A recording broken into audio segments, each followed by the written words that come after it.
વિદ્યાર્થી મિત્રો, આજના લેક્ચરમાં આપનું સ્વાગત છે। આજનો લેક્ચર છે આપણો ધોરણ 10 ગણિત બેઝિક ગણિત, જેમાં ગાલા એસાઇનમેન્ટના બેઝિક ગણિતના પેપરનું સોલ્યુશન ચાલે છે, જેમાં આજે પેપર નંબર 4ના વિભાગ સીનું સોલ્યુશન કરીશું। આ ભાગ મેં બે વિભાગમાં વહેંચેલો છે। આજના 4 દાખલા, બીજા ભાગમાં 4 દાખલા। તો આજે આપણે 4 દાખલા જોઈશું, 38, 39, 40 અને 41। તો દાખલા નંબર 38માં દાખલામાં શું કીધું છે? રેલવેના બે પાટા અને એના સમીકરણ આપેલા છે। કે પહેલા પાટાનું સમીકરણ છે x + 2y = 4 અને બીજાનું છે 2x + 4y = 12, એના વડે દર્શાવેલા છે। તો શું રેલવેના બે પાટા એકબીજાને છેદશે? હવે નોર્મલી આપણે જોવા જઈએ તો બે પાટા ક્યારેય એકબીજાને છેદે નહીં, ટ્રેન એકબીજા પરથી પાટા પરથી ઉતરી જાય। અને જો હા એટલે કે છેદતા હોય તો એનો ઉકેલ શોધવાનો છે, અને જો ના છેદતા હોય તો ઉકેલ શોધવાનો નથી। તો સૌપ્રથમ તો સમીકરણ લખી દઈએ। તો પહેલું સમીકરણ શું છે? x + 2y। હવે 4 છે જમણી બાજુ છે બરાબરની, ડાબી બાજુ લઈ લે તો શું થઈ જાય? -0। બીજું 2x + 4y બરાબર, હવે બરાબરની સામે 12 છે, આમ લઈએ તો કેવા જશે? માઇનસ, તો -12 = 0। તો 2x + 4y - 12 = 0। સમીકરણ નંબર 1, સમીકરણ નંબર 2। હવે સૌપ્રથમ તો ચેક કરવાનું છે કે પાટા છેદશે કે નહીં છેદે। તો એના માટે આપણે શું કરવું પડશે? પહેલાં a1 a2, b1 b2, c1 c2, આ 4 કિંમતો આપણને ખબર હોવી જોઈએ। a1 a2 એટલે એક્સના સહગુણકો, પહેલામાં સહગુણક આવશે 1, બીજામાં આવશે 2, b1 b2 2 અને 4, c1 c2માં -4 -12। હવે બધાનો ગુણોત્તર લઈએ કે a1/a2, a1 ની કિંમત 1, a2 ની કિંમત 2, છેદતા નથી એટલે નહીં ઉડાડીએ। b1/b2 ની ગણતરી કરીએ, b1 ની કિંમત 2, b2 ની કિંમત 4, 2 દુ 4, 1/2 એટલે પહેલા બે કિંમતો સરખી મળી। ત્રીજી બી જોઈ લઈએ, c1/c2, -4 -12, માઇનસ માઇનસ ઉડી ગયા એટલે પ્લસ થઈ ગયા, 4 તરી 12, જવાબ આવે 1/3। તો પહેલી બે કિંમત સમાન આવી પણ ત્રીજી કિંમત અલગ આવી, તો શું લખાય? કે a1/a2 = b1/b2 not equal c1/c2 હોવાથી સમીકરણની રેખાઓ સમાંતર મળે। સમીકરણની રેખાઓ સમાંતર મળે એટલે એનો મતલબ કે રેલવેના બે પાટા એકબીજાને છેદશે નહીં, માટે રેલવેના બે પાટા એકબીજાને છેદશે નહીં। જો છેદતા હોય તો આગળ દાખલો ગણવાનો છે, પણ છેદતા નથી એટલે આગળ દાખલો ગણાશે નહીં, અહીંયા આગળ પત્યો।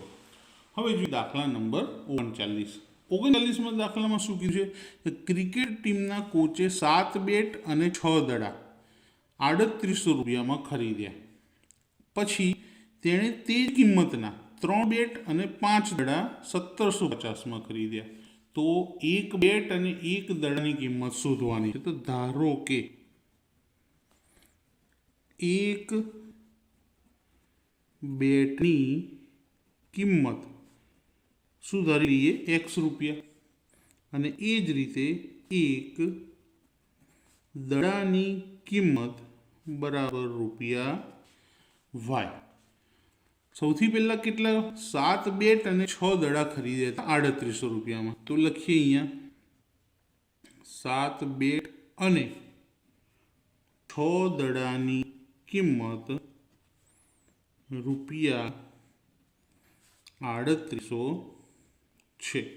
તો સમીકરણ શું બનશે? 7 બેટ, એક બેટના x તો 7 બેટના શું થાય?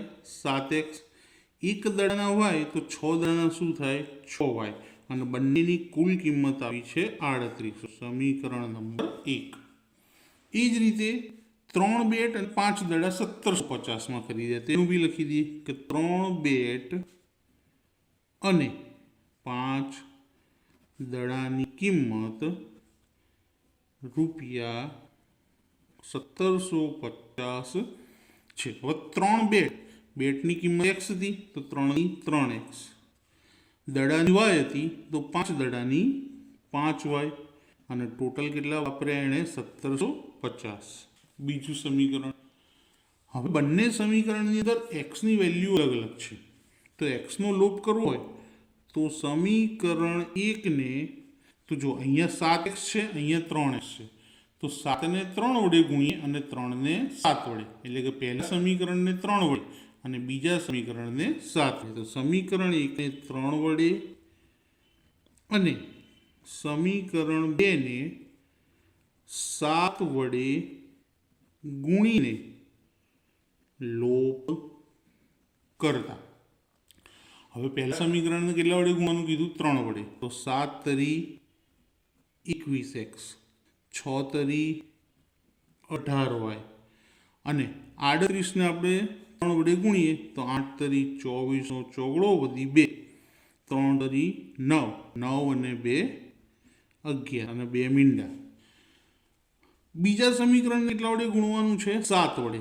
તો 7 તરી 21x, 7 પંચા 35y, અને 7ને અહીંયા ગુણીએ તો પહેલાં તો 0, 5 સિત્તા 35 નો 5 વધી પડી 3, 7 49 અને 3 52 નો બગડો વધી 5, 7 એકા 7 અને 5 12. હવે સમીકરણનો લોપ કરવો હોય તો એક્સ બી જશે સરખા થઈ ગયા, પણ બંને પ્લસ છે તો નિશાની બદલવી પડશે.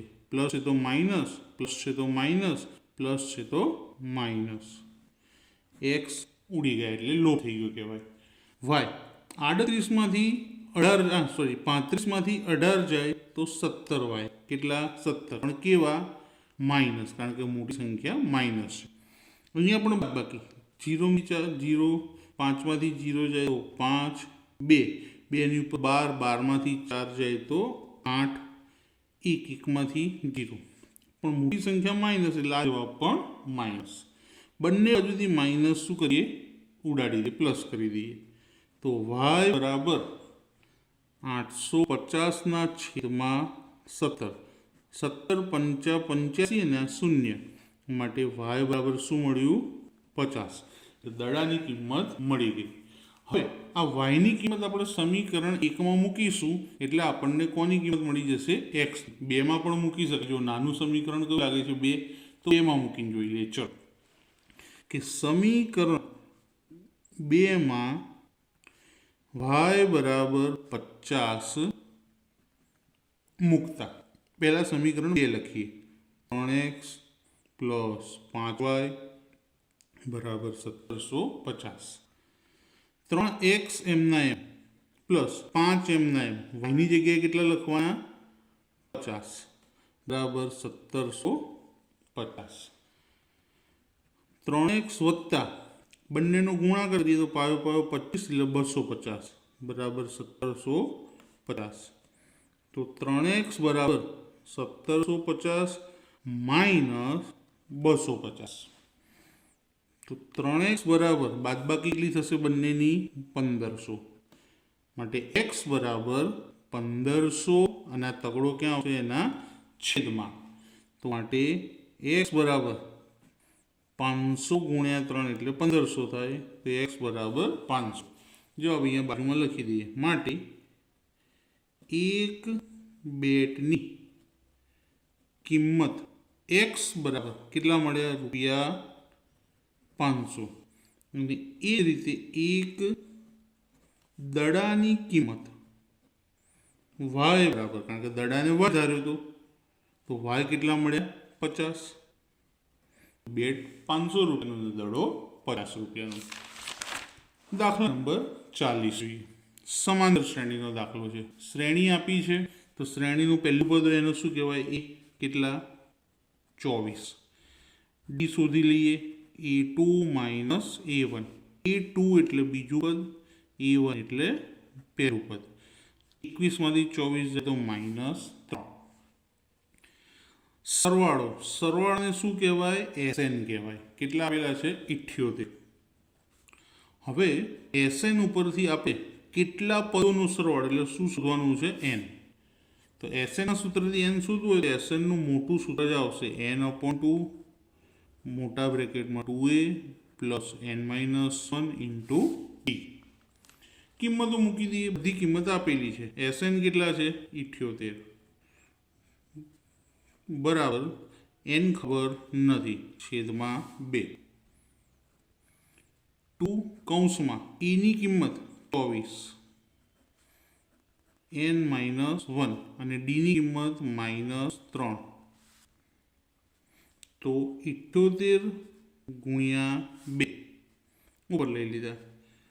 n કૌંસમાં 24 દુ 48. આ -3 અંદર ગુણીએ તો પેલા n સાથે ગુણીએ તો -3n અને -3 ને -1 સાથે ગુણીએ તો -, પ્લસ 3 એકા 3. 78 ગુણ્યા 2 n. 48 વત્તા 3 51 ઓછા 3n એમના એમ, કારણ કે n આપેલા છે, આગળના પદમાં n નથી એટલે બાદબાકી સરવાળો થાય નહીં. 78 ગુણ્યા 2 n જેમ છે એમના એમ. આમાંથી કોમન નીકળશે કેટલા? 3.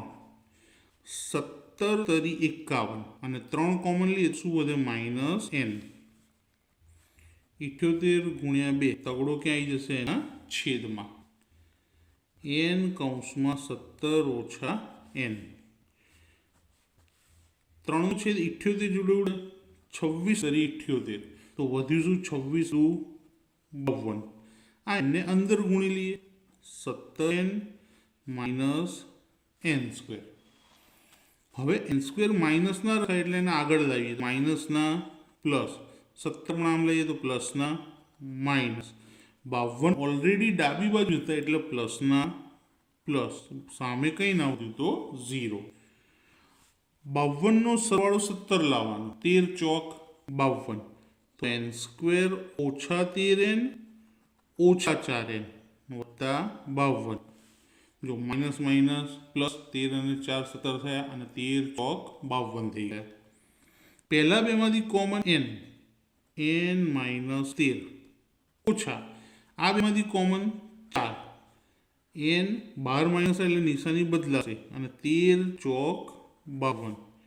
બે કૌંસ સરખા થઈ ગયા તો n-13 અને બીજું n-4 બરાબર 0. અલગ અલગ n-13 બરાબર 0 અને n-4 બરાબર 0. તો પહેલામાં -13 સામે જશે તો +13 અને -4 સામે જશે તો +4. તો શ્રેણીના 13 અને 4 બંને કિંમત કે 13 પદોનો સરવાળો પણ 78 થઈ શકે અને 4 પદોનો સરવાળો પણ 78 થઈ શકે છે. એટલે આ બંને આપણા જવાબ છે. હવે ચેપ્ટર નંબર 7 યામ ભૂમિતિનો બહુ અગત્યનો દાખલો છે મિત્રો, તો ધ્યાન રાખજો. a b અનુક્રમે -2 -2 અને 2 -4 હોય તેવા ab બરાબર 3/7 ઇન્ટુ ab થાય અને બિંદુ p રેખાખંડ ab પર આવેલું છે. તે આપણે પહેલાં રેખાખંડ દોરી દઈએ. ચલો, જેને નામ આપીએ a અને b. વચ્ચે ક્યાંય કોઈ જગ્યાએ આપણે લઈએ બિંદુ p, તો p બિંદુ અહીંયા લઈ લઈએ છીએ. એના જે યામ હોય એને શું કહેવાય? x1 y1. બીના યામને શું કહેવાય? x2 y2. અને પીના યામ હોય એને x અને y. એના યામ આપણને આપેલા છે -2 -2 અને બીના યામ આપ્યા છે 2 અને -4. આટલું રકમમાં આપેલું છે. ત્યારબાદ શું કીધું છે કે AP બરાબર 3/7 AB. AP બરાબર 3/7 AB. હવે શું કરવાનું છે આપણે જોઈએ. આખો રેખાખંડ છે AB, તો અહીંયા આખું AB બરાબર. એના બે ભાગ પડી ગયા. પહેલો ભાગ AP, બીજો PB. તો AP વત્તા PB. AB નું માપ ખબર નથી, PB નું માપ અહીંયા આપણને આપેલું છે 3/7 AB. PB નું પણ ખબર નથી એમનું એમ. હવે આપણે શું કરીએ, એ બી ભેગા કરીએ તો એ બી આ પ્લસ છે તો ડાબી બાજુ આવે -3/7 AB બરાબર પીબી. તો 7 ને AB સાથે ગુણીએ તો 7AB ઓછા 3AB અને આખાના છેદમાં 7 બરાબર સામે શું છે પીબી. તો માટે પીબી બરાબર બાદ બાકી કરીએ, 7માંથી 3 જાય તો 4 છેદમાં કેટલા 7 અને જોડે AB કારણ કે બંનેમાં કોમન AB છે. હવે શું છે કે પી બિંદુ છે એ રેખાખંડ એબીનું વિભાજન કરે છે બે ભાગમાં, એપી અને પીબી. તો આપણે એપી અને પીબી શોધી લઈએ કે એપી અપોન પીબી, જેને આપણે M1 અને M2 પણ કહીએ છીએ. એપીનું માપ આપેલું છે આપણને શું 3/7 AB, 3/7 AB. ત્યારે પીબીનું આપણે શોધ્યું 4/7 AB, 7 AB ઉડી ગયા. શું વધ્યું 3/4. એનો મતલબ કે M1ની કિંમત 3 અને M2ની કિંમત 4. તો અહીંયા લખી દઈએ, પહેલો ભાગ 3, બીજો ભાગ 4. હવે અહીંયા લખીએ કે બિંદુ P કૌંસમાં XY એ રેખાખંડ ABનું કયા ગુણોત્તરમાં 3/4ના ગુણોત્તરમાં વિભાજન કરે છે. માટે પીના યામ, હવે સૂત્ર લખીને પીના યામ શોધવા પડશે. M1x2 M2x1 upon M1 plus M2. બીજું M1y2 M2y1 M1 plus M2. કિંમત મૂકીએ. M1 કેટલા છે 3, x2 કેટલા છે તો અહીંયા આપણને લખેલા x2ની કિંમત 2 વત્તા M2 કેટલા છે 4, x1 કેટલા છે -2 છેદમાં 3 વત્તા 4.